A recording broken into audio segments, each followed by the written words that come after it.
Okay, so good morning. Today's daf, we are now into Ketubot. We're almost a week in. Today's daf is daf Vav.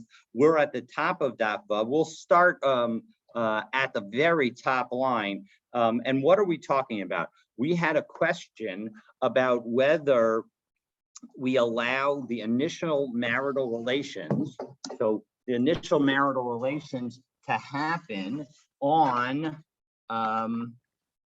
Shabbat, on Friday night. So that's the question that we're going to be talking about. And so the Gemara is going to begin by resolving that.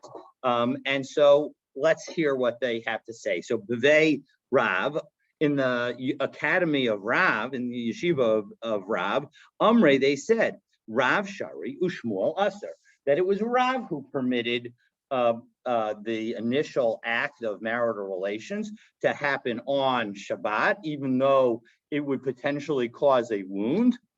We saw a variety of rationales yesterday as to why it might be permitted, and we're going to talk about that a little bit more this morning. But it was Shmuel who said it was prohibited.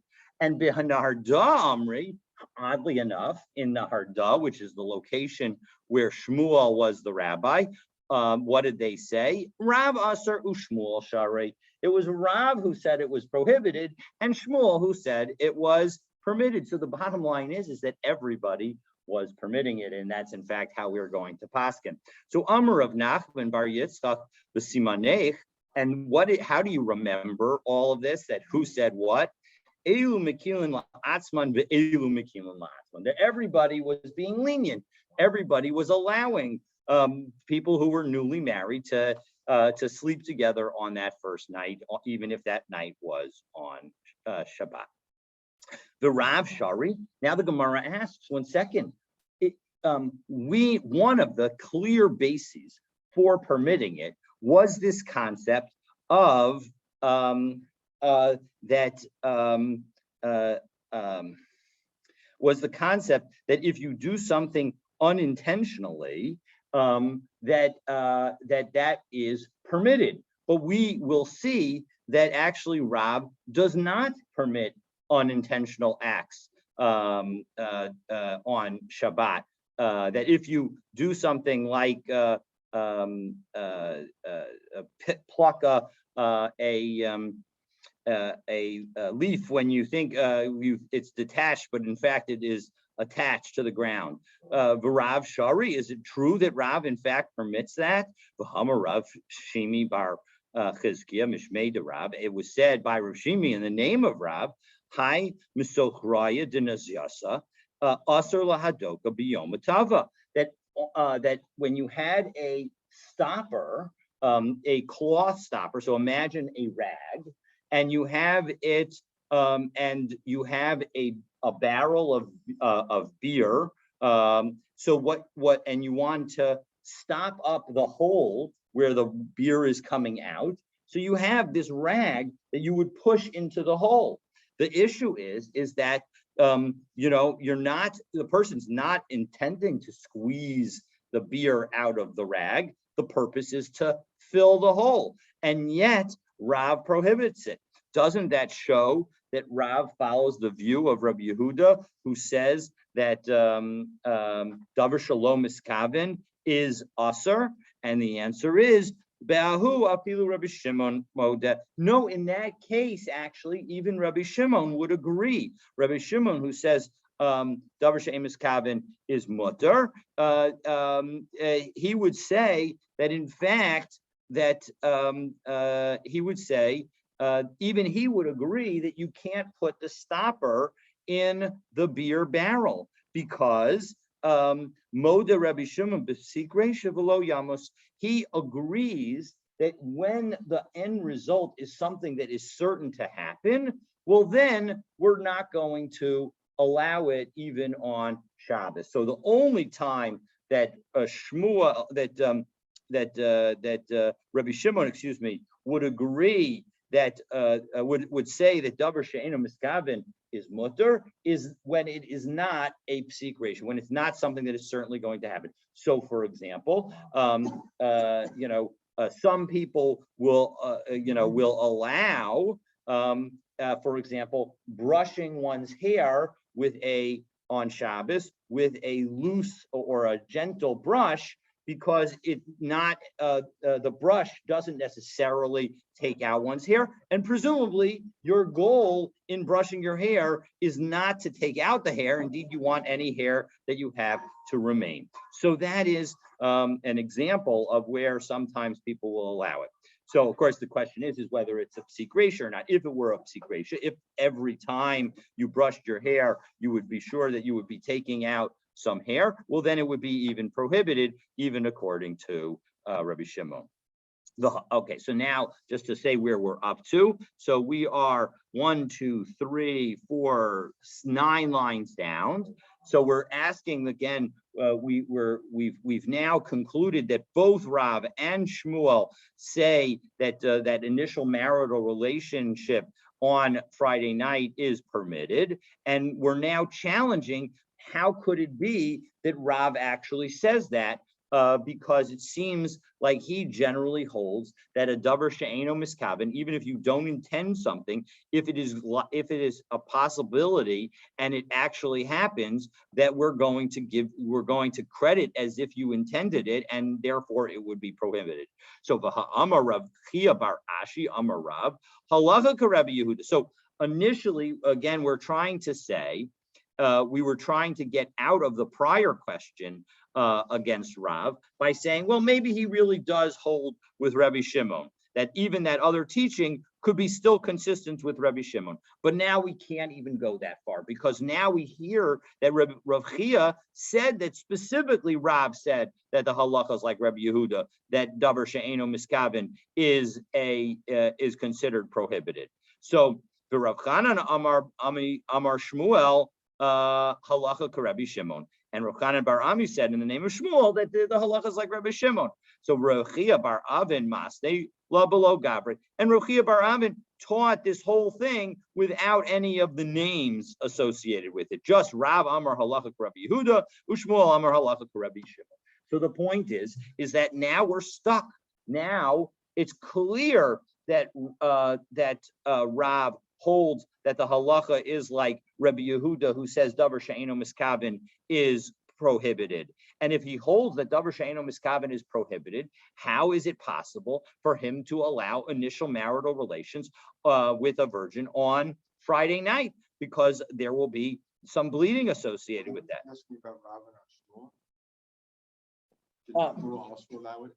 Shmuel also allows it, but Shmuel holds like Rabbi Shimon, and Rabbi Shimon says davar she'eino miskaven is permitted. So you're exactly right to ask. That means he's right. Well, it could be. That means that he thinks he's right, 100%. Exactly. So la'olam Rav k'Rabbi Yehuda spirale. So the Gemara says that in fact Rav does in fact hold like Rabbi Yehuda, and now we got to come up with another explanation for why the initial cohabitation will be permitted.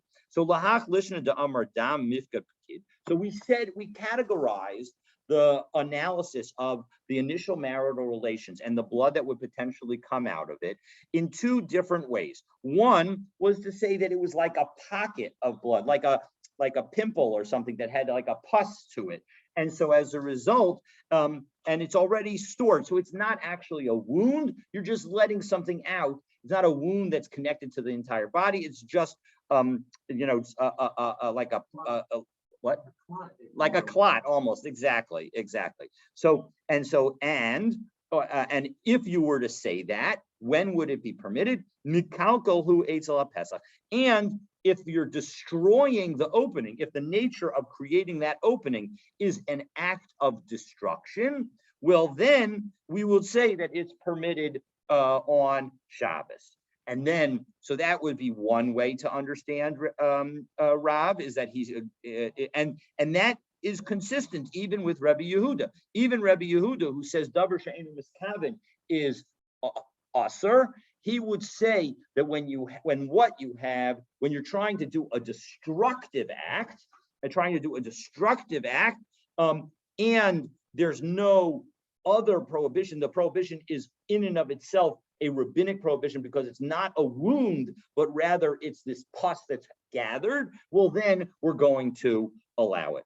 and lahach lishna de amar dam chaburi mechaber. And if we were to say that actually it was a wound, well then mekalka b'chaburahu. We could also say that even there, the wound wasn't the intention. You're doing a destructive thing. You're not trying to create the wound. So as a result, that will be permitted. Now, interestingly enough, there's a discussion of what prohibition wound is, because wounding is not one of the av malachot. I think that the Rashi says here, I believe that it's part of shchita, that it's part of slaughtering an animal, and that certainly fits very well with the Gemara. So okay, so now that we've done this, now that we've given an explanation for how even Rav can permit the marital relations on the Friday night, so now we're going to ask from three other Mishnayos that seem to now. Okay, so 1 second. So what did the people in Bei Rav, what did they say about Shmuel? They said that Shmuel was the one who prohibited it. So we're now effectively going to ask three questions, the same question three times from three different sources.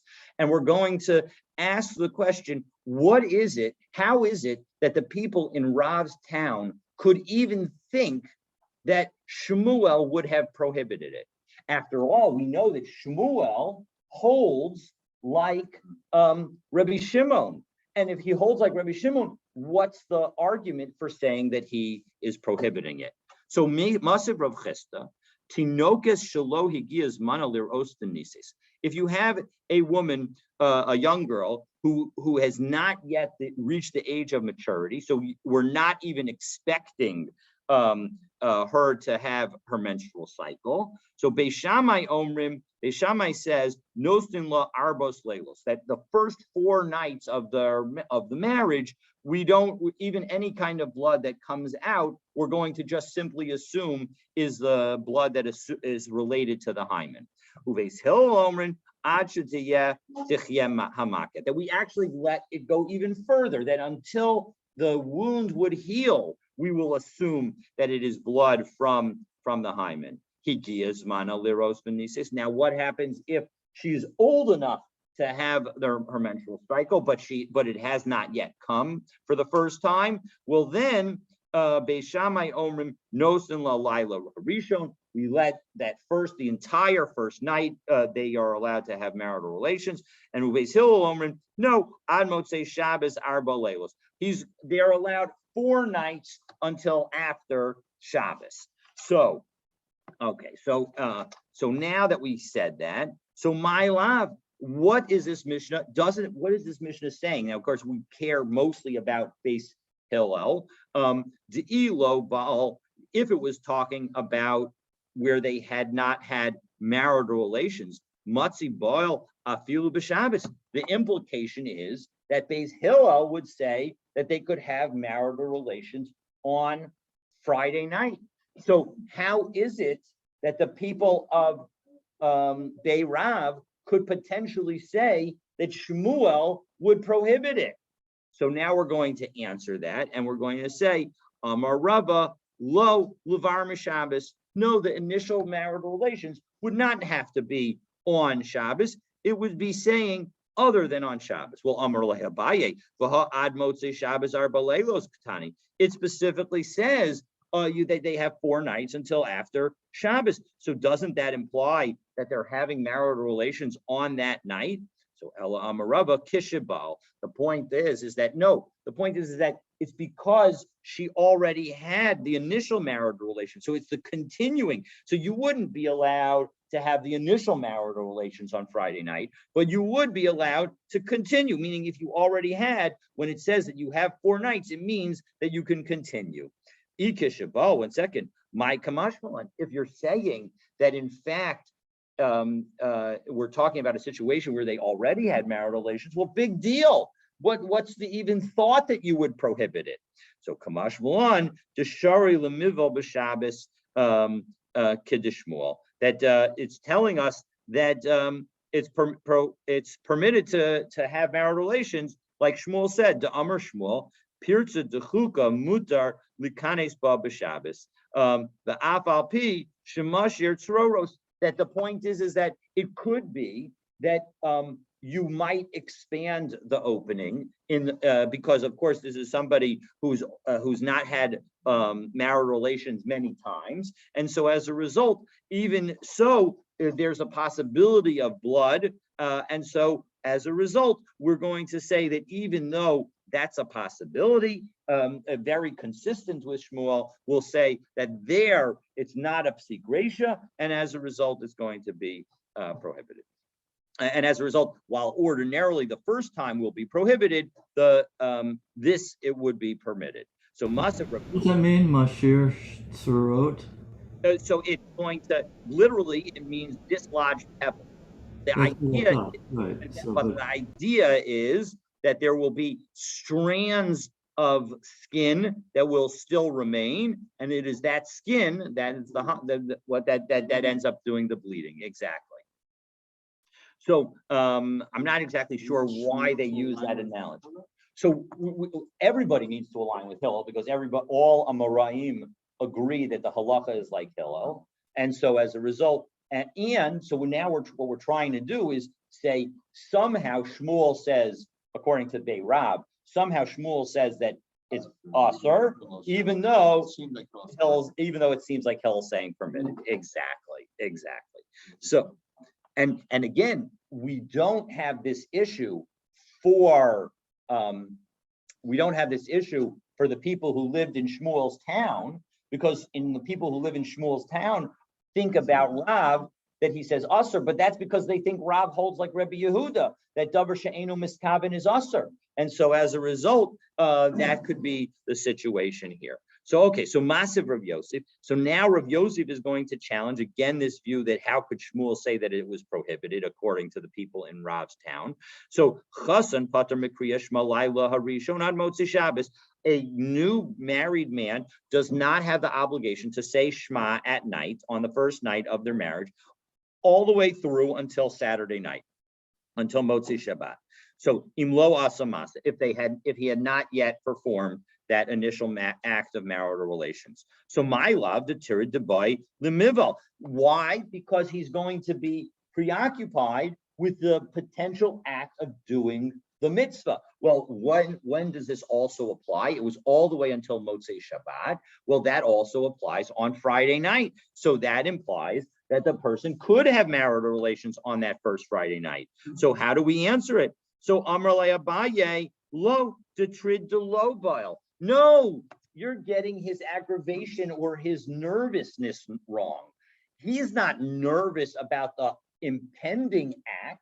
He's nervous about the fact that he hasn't done anything for his wife yet. And so he hasn't enabled her to have that opportunity of enjoyment. And so as a result, he's stressed about that negative. Well, the problem with that is Amar le Rava, Mishum de tirda putter.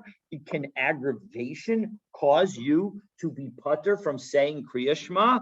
If you were to say that, well then Tava Sfina So Bayam. What happens if you have a major investment in a boat, in a ship, and that ship sinks? Well, then hachinami de putter. We should say that in fact you are exempt from saying Kriya Shema. And if you say, yeah, actually, you should be exempt in that situation, that doesn't seem to be consistent with what we say generally. Va'amar Rabbi Abba bar Zavda Amar Rav Avel chayav b'chol hamitzvos hamuras b'Torah chutz min tefillin shenemar bahen pe'er. That when it comes to mourning, and that is a pretty big and heavy load of preoccupation, that we say that you are obligated in all the mitzvos, even Kriya Shema. The one that you're not obligated in is tefillin. And by the way, from a today aspect of it, there's only one minor aspect of that tefillin that remains. Although the Gemara talks about not doing tefillin for all of Avelot, when the day of the burial, one might have thought, now before the burial, one is in onain and does not do any positive commandments. But when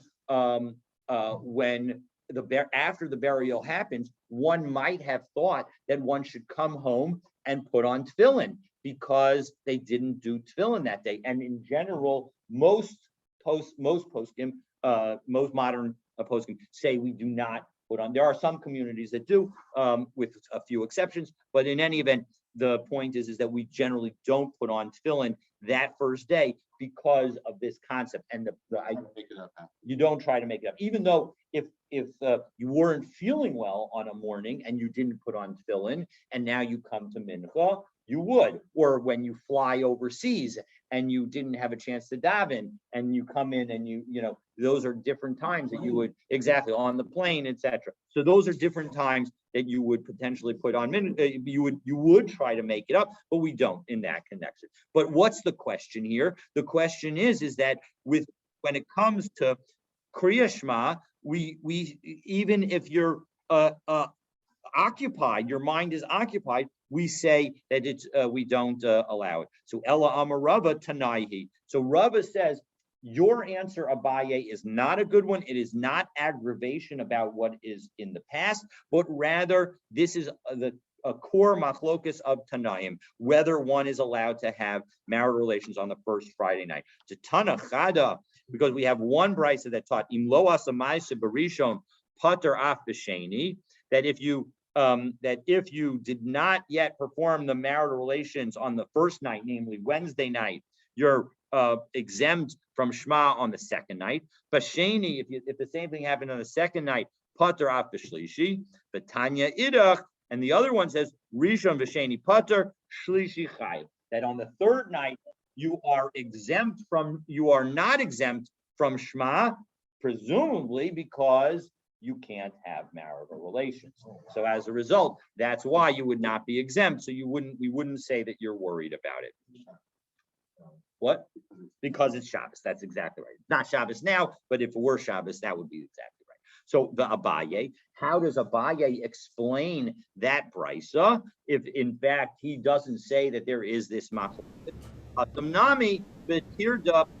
That they are specifically arguing on whether the concern that he raised, that concern about the past, about being aggravated and aggravating one's wife by not having the marital relations, whether that is a sufficient preoccupation that would exempt us from saying Shema.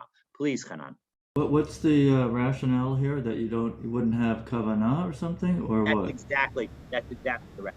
But I thought you don't really need kavanah, or the level of kavanah. You do not, but in fact, so let's talk about kavanah for a minute.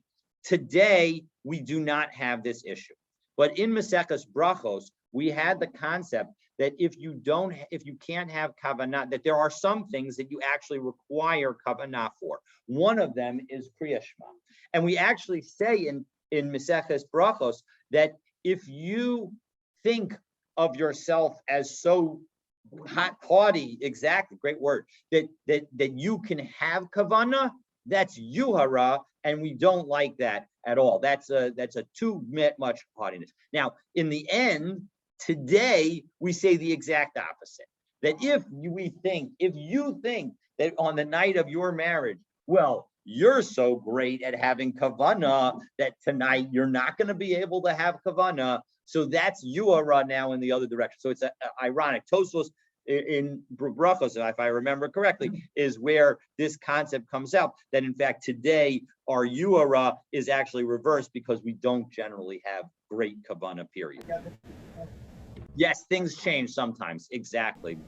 I thought the level of kavanah for Kriya Shema is like really low level. I mean, it's like. Yes, it is true that you only have to. My understanding is that you have to sort of know what you're saying. Yeah.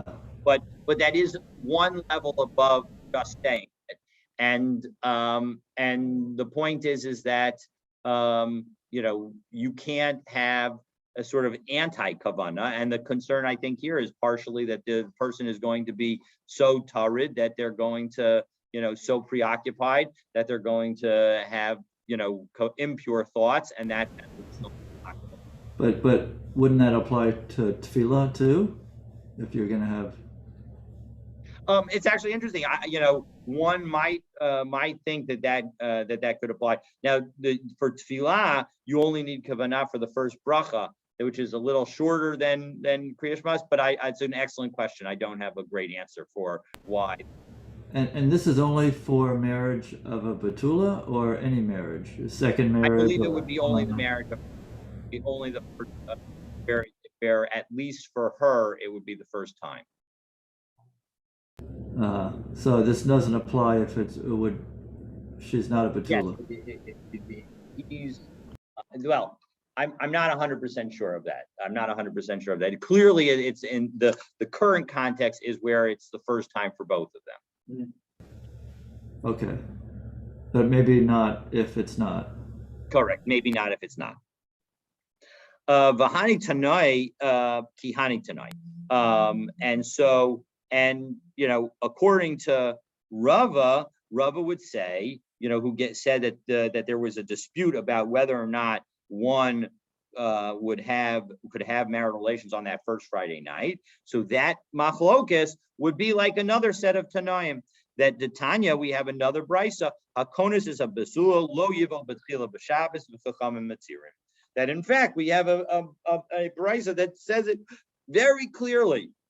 One says you can, and one says you cannot. Oman chachamim amarabba Rabbi Shimon he. When it says that who are the chachamim, it's Rabbi Shimon. Damar davar she'eino miskavin, davar she'ein miskavin mutter, because he's the one who says that the davar she'ein miskavin is mutter. So Amar le Abaye says to Rabba. So v'ha moda Rabbi Shimon b'psik reisha below yamos. Well, 1 second, if you want to say that is Rabbi Shimon, doesn't Rabbi Shimon say that when you have a psik reisha, the low yamos, where it's like Mark and Laura, you'll like this one. It's where can you cut a chicken's head off and the chicken not die, right? That's not possible, right? You can't cut a chicken's head off and a chicken not die. No. So the point is that when you have that kind of situation, so then even Rabbi Shimon would agree that davar she'eino miskavin is aser. So the answer is Amar le lo kahalal bavlim. It's not like those people in Bavel who don't know what they're doing in bed. She'ein bekian b'hataya. They don't know how to get the angles right. Ela yesh bekian b'hataya. But rather there are people who know how to deal with the angles, and so as a result, they can somehow figure out a way that it's not a psik reisha. And so as a result, that is why Rabbi Shimon allowed it, even though it was davar she'eino miskavin. Well, im came Tored Lama. Well, then in that case, what was that? Yes, exactly. So in that case, why do we need to worry about preoccupation? L'she'eino baki. Why do we need to be worried about preoccupation? Person can just make sure that they work from the angles, and they don't have to worry about the bleeding. And if preoccupation therefore seems to be about the fact that there would be bleeding involved, and as a result, they should be able to say Shema because they know that they can engage in the marital act without having to have bleeding. That's the concern? That seems to be the concern. That's the hava amina of the question. I would have thought that the concern was, yes, I agree. All right. So the answer is that the concern with respect to Kriya Shema is l'she'eino baki. It's for somebody who's not knowledgeable. So yomru baki mutar she'eino baki aser. Well, then so fine. So say that the person who is knowledgeable is permitted to engage in that initial act, whereas the person who's not knowledgeable is not. So rov baki and hain. No, most people know what they're doing, and so as a result, they must get a good sex ed in their schools, and so as a result they know what they're doing, and so or they know about geometry, and so as a result that's why it's not that's why we just have a general rule and we don't differentiate between B'kiyim and Eino B'kiyim. So the focus of the haughtiness. Yes. Not the haughtiness of having intention, but the haughtiness of knowing exactly how. Yes, exactly. Oh, 100%. That actually, yes. So Amrle Rabba Bar Rav Chanan Abaye. So Rabba Bar Chanan says to Abaye, Elameata Shushvinin Lama Mapa Lama. Well, 1 second. one of the things that they would do in those days is the bride and groom would have attendants who would prepare the bed and come in afterwards to observe the bed and make sure that the following things didn't happen. We want to make sure that the woman did not put out a bloodstained sheet to a bloodstained sheet in order to make it look beforehand, to make it look like she was had a hymen when in fact she did not. And we want to make sure that the husband doesn't go and hide and set it up and get rid of the evidence because he doesn't want to stay married. He wants that first time, but he doesn't want to actually on any of the obligations. So we would have these people. So why do you need to bother? After all, people know how to engage in the marital relation act without causing the bleeding in the first place. So Amrlei, Hasam Shema Yir'eh v'Yabed. So Rashi explains that no, the point is that if in fact he engaged in the marital relation in the manner that would avoid it, so Rashi explains, well, then she will still be a virgin. She'll still have her hymen intact. And so as a result, she'll be able to say against his claim that you don't have a claim because I'm still actually technically a virgin. And so as a result, he will want to engage in the act. And the thing that we're trying to prevent is him playing games with the stuff afterwards. Okay. Third and final. She's not going to have blood, then he could divorce her. We could claim. Correct. That's the point. That's exactly, that would be the claim, and that's what we're trying to prevent. So in order to prevent that, we have these attendants check out the room beforehand, make sure it's all clean, so there's no evidence of. Friday night he did the angles right. Yeah. There's no blood. Correct. But she can say, yeah, there's no blood, but that's because you didn't break it. So until you break it, there's not. So he would bring her to court and they would do a physical examination. Not completely clear. But actually, I do think that there is a discussion elsewhere in the Gemara about letting a woman come and do the physical examination. Yeah. She considered it a betula still? I mean, what is the definition of a betula? That's an excellent question that I am definitely not prepared to answer at this time. Yes. You do some research. Yeah. I certainly wouldn't consider her a betula, but I think from I will note that in Rashi's language, that is she would be. I mean, Rashi, let's take a look in Rashi. So we'll do this Rashi 6 lines up. Amrle Shema Yir'eh. So what does it mean? Because maybe he'll see the blood and destroy it. So Shema Lo Yata, maybe he won't do the angles. The Yotzi Dam, and blood will come out as a result. The Yavdenu, and he'll make the sheet disappear. The Yomer Lo Matzasi Dam, and he'll say, I didn't find blood. So that is why we need the attendants. Te'ilu Bahataya, because if in fact he engaged in the angles, im ba liton, if he comes to make a claim against her, Tomar, she'll say, Tomar lo, she'll say to him, Adayin Basula ani, I am still a Batula. So clearly in this language of Rashi, the answer is yes, she is still a Batula because she has her hymen intact. Yes, exactly. She could say, but is she saying that they didn't engage in marital relations? No, she's saying she's clearly not saying that. I mean, Maybe yeah, she's not saying that. She's saying I still have my evidence of dual attacks. Way to go! Oh, nice job, Ari. So, okay, so I think that's the story. So, all right. So now let's get to the last question, and with that we will finish. So, Masav Rabbi Ami. Rabbi Ami asks from the following mission. Again, we're all asking on the people in Beirav who say that Shmuel is the one who says prohibited. How could he say it is prohibited? So Hamap is Mursa B'Shabbos Im La'asos La'pa Peh Chayiv. If you pierce a boil, if you have, or a pimple or something, this is exactly the abscess. The same topic that we were talking about before. If you do it in order to create the opening, in order to it's in order to enable air to get in, okay, as opposed to get the stuff out. All right. Well, then chayav, then you are then you're considered as if you made a hole for a positive reason, and so that is going to make you chayiv. But if your intent is only to get the stuff out of it, putter, then you're exempt. And here, not only putter actually means mutter, that it's actually mutter. And so the point is, so how is it that we're allowing this? So the answer is hasam pakid va'akir, right? So there, the fluid's collected and it's completely detached from the rest of the body. So hacha pakid v'lo akir, and here it is collected but not detached. And so as a result, there's effectively, even though it's like a pocket, we recognize that it's more attached. And so as a result, it would constitute more of an act of wounding.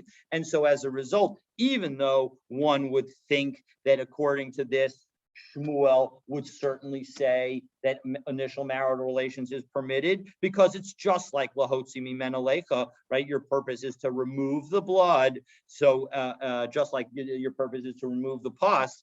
So, but in fact, he says it's prohibited. The reason that he would say it's prohibited is because it's a greater connection to the rest of the body. So now, what are we going to do tomorrow? Well, tomorrow, we're going to begin by a bunch of people saying what the halacha is with respect to having those initial marital relations on Shabbos. And with that, I look forward to learning with you tomorrow. Yeah. Good. You had a good time? Awesome. Awesome. Sounds great.